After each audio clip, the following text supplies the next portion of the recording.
This was a human place. It is not yours. It is now, isn't it? Planet of the Apes, the concept and the premise has always been really interesting. Like, it's really cool and it really sticks with you, but there's nothing really conclusive about it. Like, every time I try to tell someone about the Planet of the Apes, I'm like, yeah, it's really cool. Think about like another species of animal that becomes more intelligent than humans. But then like, that's like the end of it. What is the definitive conclusion to this story? Because there are so many films now. Kingdom of the Planet of the Apes. I thought it was gonna be a trilogy, and now there's this awkward fourth movie that's not really the fourth. I mean, it is the fourth movie, but apparently it's the beginning of a new trilogy. It's all about the apes now. I mean, there are still humans, which we'll see, but I just want to talk about the Planet of the Apes first. It's a very underappreciated franchise. You don't really hear that much about it until someone brings it up and you're like, oh yeah, those movies were good. I remember back when I had cable, the first time I saw the original Planet of the Apes from like 1968 or something. I didn't even watch the whole movie because, again, it was just playing on cable. So I just caught a portion of it. And I just remember the end when the human guy thought he was on a different planet where apes were ruling, only to find out that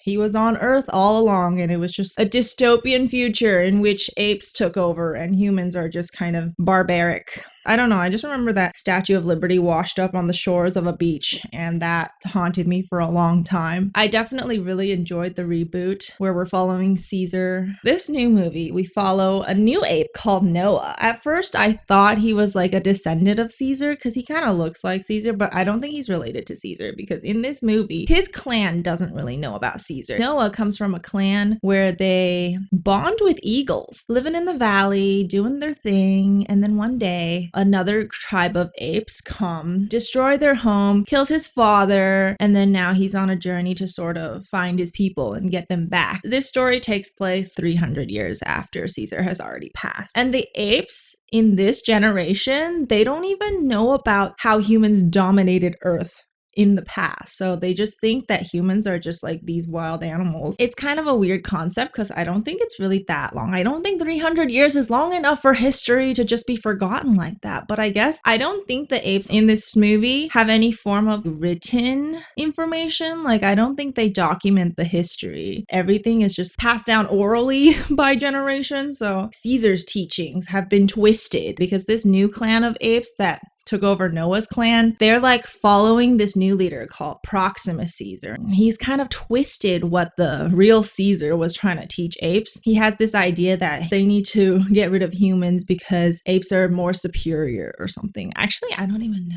I'm already messing this up. But anyways, in this story, there is this one human girl, which we already see in the trailer. After we learn that she knows how to speak, she introduces herself as May. She is like special because she's an intelligent human. The first time I saw May in this movie, I was like, why is she wearing clothes? Because she's wearing like a tank top and jeans while the other wild humans are just dressed like primitives. But then it made sense in the end after we found out that she was from another group of intelligent humans. But then Proximus Caesar clan sort of killed them all, and then she was the last one left, and now they need her because they're trying to open this vault, this silo full of weapons and information left behind by human civilization. She's like the only one who knows how to get into the vault, I guess, because they're trying brute force method and it's not working because the door is too heavy. This Proximus Caesar dude is kind of interesting. He's like the villain in this, but we don't really know much about him. I don't even know why he's so against humans. I mean, I guess we can just assume that he knows about the history. He talks about evolution, and he's like, in my lifetime, I'm not going to live long enough to really see the progress of ape evolution up to the level of what humans used to be at. So that's why I need to get into the vault so I can speed up the process. That's pretty interesting that he knew all of this stuff. And his motivation is backed by the fact that he believes apes are superior and that there can only be one alpha species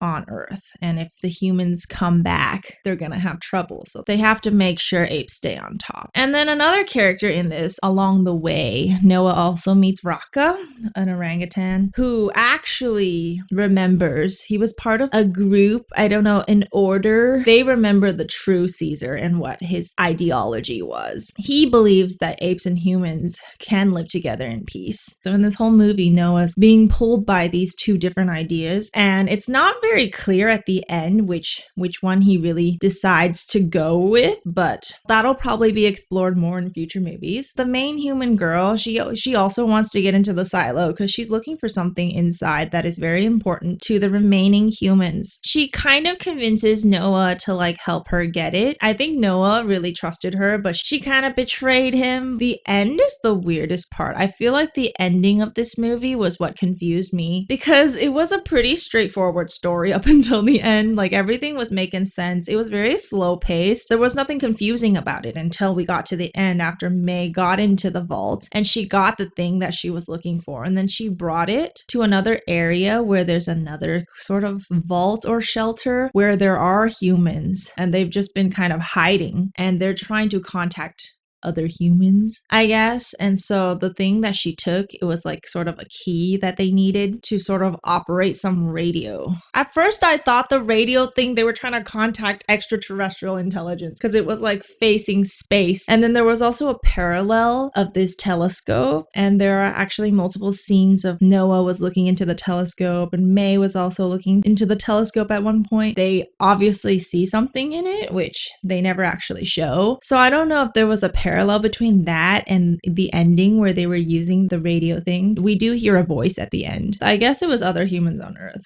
But when I was watching the movie, I thought it was in space. I'm curious to find out what happens in the future movies because there might be astronauts. There might be time travel. People from the future, or maybe we'll be able to go back into the past. I don't know. There's so many things they can do with this franchise. Proximus Caesar was supposed to be the king, and then he was trying to build this new ape kingdom, but it was just really a group of apes near the beach. I don't even know what Proximus Caesar was going to do with the weapons. Was he just going to go around like massacring humans? Like what was he going to do with his kingdom after he built it? There's not that many apes. They're also not super developed at this point. They're still primitive too. They have tools, but they're not very advanced tools. And they speak, but they don't write. They're still riding horses, so it's not like they're using machines or anything. They had to hire this dude to like build weapons for them. He didn't even build them that advanced of weapons. It was just like this taser thing on a stick. I guess I expected them to be more intelligent. I just don't know. I'm curious to see how apes would evolve. And if the humans were to come back, what are they gonna do?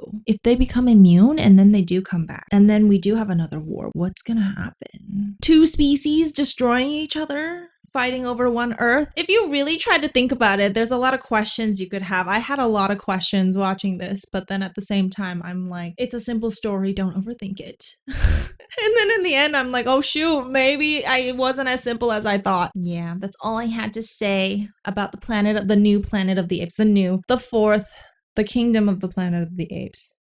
Dude, these titles are getting really hard to say. You guys can let me know how you felt about this movie, what you think about intelligent apes. It's also kind of interesting because they're all different kind of apes because you have like chimpanzees and gorillas and orangutans and like other primates. They're also different species. They get along so well, and yet humans are just not. Apparently humans don't want to be a part of that.